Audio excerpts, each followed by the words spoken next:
दोस्तों, एक दिन एक सौदागर अपने लाखों खच्चरों के ऊपर मिट्टी के बोरे डाल के दिल्ली की ओर व्यापार करने के लिए निकल गए।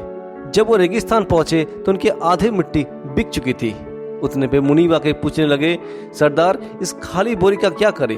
तो सरदार ने कहा, करना क्या है, रेगिस्तान में रेत का पहाड़ है, डाल लो बोरे में। तो जब मुनीब लोग सब मिलके बोरे में रेत डाल रहे थे, उतने पे एक सज्जन आया और पूछने लगे, अरे कर क्या रहे हो?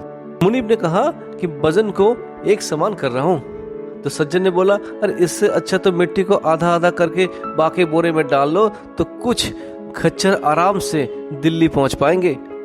मुनीब ने कहा, बात तो तुम ठीक कर रहे हो, लेकिन सरदार का आदेश है, सरदार को पूछना पड़ेगा। मुनीब ने सज्जन को सरदार के पास ले आके पूरी घटना बताई।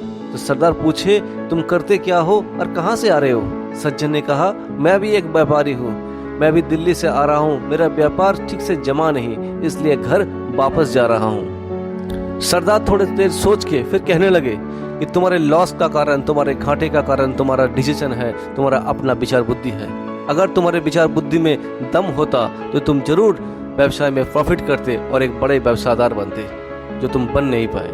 इसलिए तुम घर वापस जाओ। और मुनीब को आदेश दिया कि तुम जल्दी से रेत को लोड करो और हम सवेरे निकलेंगे दिल्ली की ओर।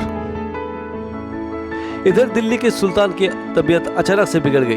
वैद्य जी ने कहा कि महाराज आपको 2 रातें रेगिस्तान की रेत में गुजारनी होगी, तभी आप सुस्त हो गए। महाराज तो चिंता में आ गए, क्योंकि रेगिस्तान में राजपूतों का राज चल रहा था। उतने पे मंत्री ने आके खबर दी, महाराज आपको कहीं जाने की जरूरत नहीं, हम अभी अभी दिल्ली के बाजार में रेतों का पहाड़ देख के आया। महाराज तो खुश हो गए और मंत्री को कहा, जाओ जाओ जल्दी सब कुछ बंदोबस्त करो। मंत्री ने दौड़ते हुए सौदागर के पास पहुंचे और पूछा, रेत का भाव क्या लोगे? सौदागर ने कहा, जो भाव मिट्टी का वही भाव रेत का, क्योंकि हमारे खच्चर ने एक सा मेहनत की है। मंत्री ने तुरंत सारे पैसे उसको पहुंचा के रेतों का पहाड़ लेके आ गया और हमारा सौदागर डबल प्रॉफिट किया। तो दोस्तों, इस कहानी से हम क्या सीखते हैं? अगर किसी असफल व्यक्ति का राय लेके हम अगर डिसीजन लें तो हम भी उनकी तरह असफल बन सकते हैं, क्योंकि उनकी असफलता का कारण उसका खुद का डिसीजन है, उसका विचार बुद्धि है।